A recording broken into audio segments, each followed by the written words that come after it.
She spent 45 minutes getting ready. Not for a special occasion, not for a dinner out. Just for him. Just for a regular evening at home. She picked the outfit. She did her hair. She walked out of that bathroom and into the room where he was sitting. He looked up. He smiled. And then he looked back down at whatever he was doing. She didn't say anything. Neither did he. The moment passed in about 3 seconds, and the evening continued like nothing happened. Like nothing was different. But something was different, because she had noticed. She always notices. And somewhere in the back of her mind, without meaning to, without wanting to, a small familiar thought crept in. He didn't even say anything. Now here's what most people assume at this point.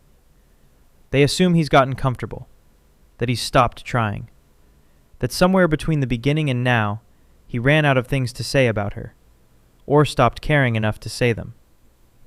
But that assumption is missing something. Something important. Something that changes the entire picture. Because the truth, the actual neurological truth of what just happened in that room, is something neither of them knows. And once you understand it, that 3-second moment looks completely different. There is a word in psychology that explains almost everything about long-term relationships that nobody talks about enough. The word is habituation. Habituation is one of the most fundamental processes in the human brain, studied across more than a century of neuroscience. And it works like this. When your brain encounters something new, it pays full attention. It registers it. It responds to it. But the more a stimulus repeats, the less the brain responds to it. Not because the stimulus matters less, because the brain has learned it, filed it, moved it from active processing into the background. This is why you stop noticing the hum of your refrigerator within a few weeks of buying it. This is why you stop tasting your morning coffee the way you did the very first time. This is why the smell of your own home disappears to you, even though every guest who walks in notices it immediately. Your brain is not ignoring these things because they've become unimportant. It is ignoring them because it has already learned them. And the brain does not waste active attention on things it has already understood. Now bring that into a relationship. In the beginning, in those early months, everything about her is new information to his brain. The way she laughs, the way she looks when she's getting ready, the way she walks into a room. His brain is actively processing all of it. And because it's registering it, because the novelty circuits are firing, the response comes naturally. The compliment comes out. The noticing comes out. You look amazing. That dress. Come here. It flows without effort because the brain is genuinely encountering something it hasn't fully cataloged yet.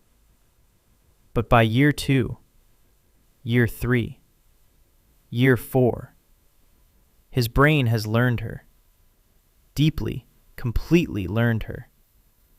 And so the same stimulus, her walking out of that bathroom, no longer triggers the same active response it once did.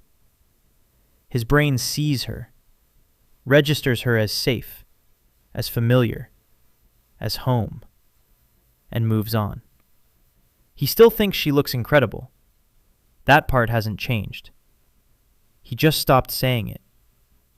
Not as a decision, not as a statement.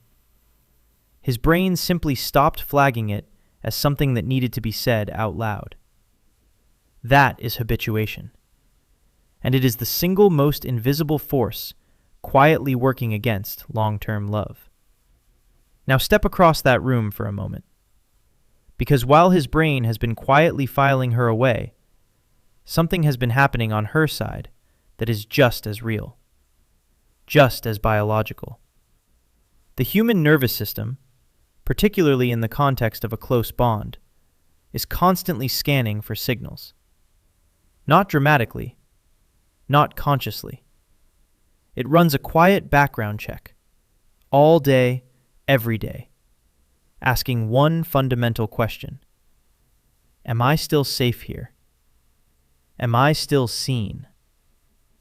And it answers that question not through grand gestures or big declarations. It answers it through the small things, the daily things. A glance that lingers, a hand on the back for no reason. 3 words said out loud that didn't need to be said because she already knows them, but he said them anyway. These small moments are not just nice. They are neurological confirmation signals. They tell her nervous system, you are still visible here. You still matter here. This bond is still active and alive. When those signals stop coming, not because anything went wrong, not after a fight, not after a crisis, just quietly, gradually, as the years settle in, her nervous system does not conclude that he is habituated. Her nervous system concludes that something has changed. Researchers who have studied this dynamic in long-term couples consistently find the same pattern. The absence of positive signals doesn't read as neutral to the receiving partner. The brain doesn't file it under "nothing happened today." It files it under something closer to threat. A slow, quiet erosion of felt security. A growing sense, below conscious thought, that she is less seen than she used to be. She does not say this. Most women don't say this for a long time. Instead, it shows up as a shorter answer, a quieter evening, a distance that neither of them can quite name or locate the origin of. And here is the painful part. Both of them are right.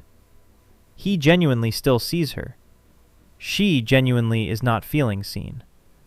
Both things are happening simultaneously in the same house. And neither person is lying.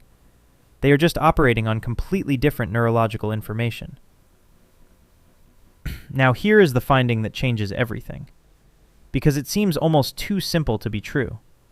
In 2023, researchers placed 84 partnered individuals inside fMRI scanners, the same brain imaging technology used to study physical pain, and had couples send and receive short messages about what they appreciated about each other. What they found stopped researchers.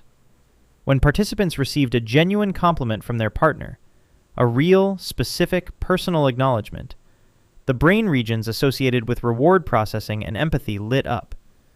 The same circuits involved in feeling pleasure, in feeling understood, in feeling bonded. But here is the part that nobody predicted. Established couples, people who had been together for years, for whom these words were not new, for whom the relationship was long past the novelty stage, showed the same response. The brain's reward circuitry did not diminish. The need did not wear out. The activation was just as strong in a couple married for a decade as in a couple who had been together for 6 months. Established couples do not grow tired of being told they matter. They never stop needing it. The need stays constant. Only the giving stops. That gap between a need that never fades and an expression that gradually disappears is the silent fault line running through millions of marriages right now. Not because anyone fell out of love, not because anyone stopped caring, because the brain automated the feeling and forgot to keep saying it out loud. And here is what makes this even harder. There is a second reason many men specifically stay quiet, one that has nothing to do with the brain's filing system and everything to do with something much more uncomfortable. They think it will sound cheesy.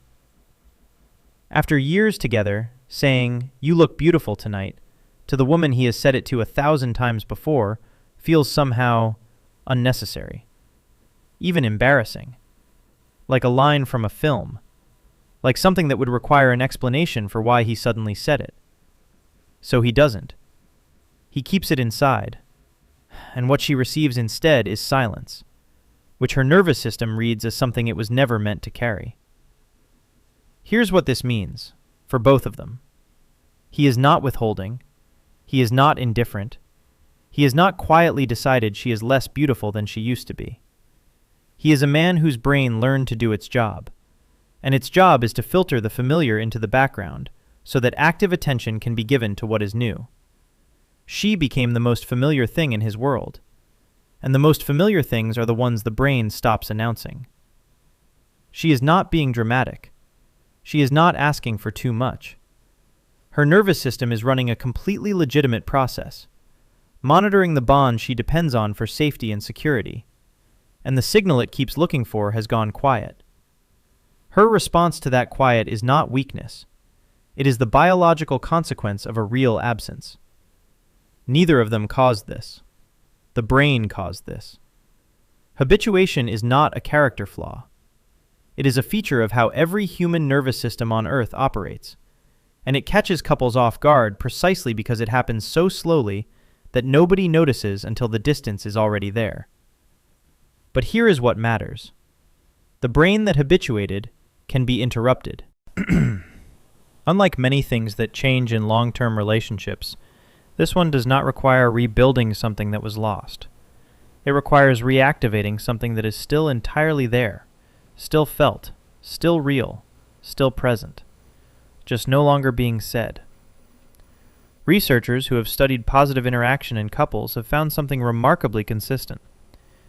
It is not grand gestures that rebuild felt closeness. It is not expensive trips or dramatic declarations. It is the specific, small, daily act of saying out loud what the brain already knows, of converting the background feeling back into foreground words. You look incredible right now. I noticed. I see you. 3 seconds. The same 3 seconds that passed in silence that evening, but this time said out loud. The brain responds to that. Her nervous system responds to that. The bond responds to that. Not because the words themselves are magic, because the act of saying them, of overriding the brain's automatic silence, is a choice. And she feels the choice. The nervous system always knows the difference between something that happened automatically and something that someone chose to do. That is what the small things are. They are not cheesy. They are chosen. And that is exactly why they matter so much. Here's what to remember, because there is something important worth knowing about how to actually use this. Specificity matters more than frequency. Research on compliments within long-term couples shows a consistent finding. Generic praise habituates just as quickly as everything else. You look nice, said every day, becomes wallpaper within a week. What the brain responds to, what keeps the reward circuit activated, is specific, genuine, personal acknowledgement. Not, you look great. That color on you is something else. I can't stop looking at you. Not, thanks for dinner. The fact that you thought to make the thing I like, after the week you've had, I noticed that. Specificity tells the nervous system that he actually looked, that he actually registered her, that she did not slip past his attention into the background. That is the signal she is waiting for. Not performance. Evidence. Gottman's research, which has followed thousands of couples over more than 4 decades, found that the ratio of positive to negative interactions in a healthy relationship needs to be at minimum 5-to-1. 5 moments of genuine acknowledgement for every 1 moment of friction. Most long-term couples are nowhere near that ratio. Not because they don't feel the positives, because habituation stopped them from saying them. The distance that builds from unsaid things is one of the quietest and most preventable forms of relationship erosion there is. It doesn't announce itself. It doesn't arrive in an argument. It builds in 3-second moments that pass in silence, one evening at a time. And there is one specific practice, documented in couples research, that can begin to reverse this pattern within days. It is so simple that most couples dismiss it when they first hear it. It takes less than a minute, and the science of why it works, why it hits the brain differently than anything else, is the next thing we're looking at.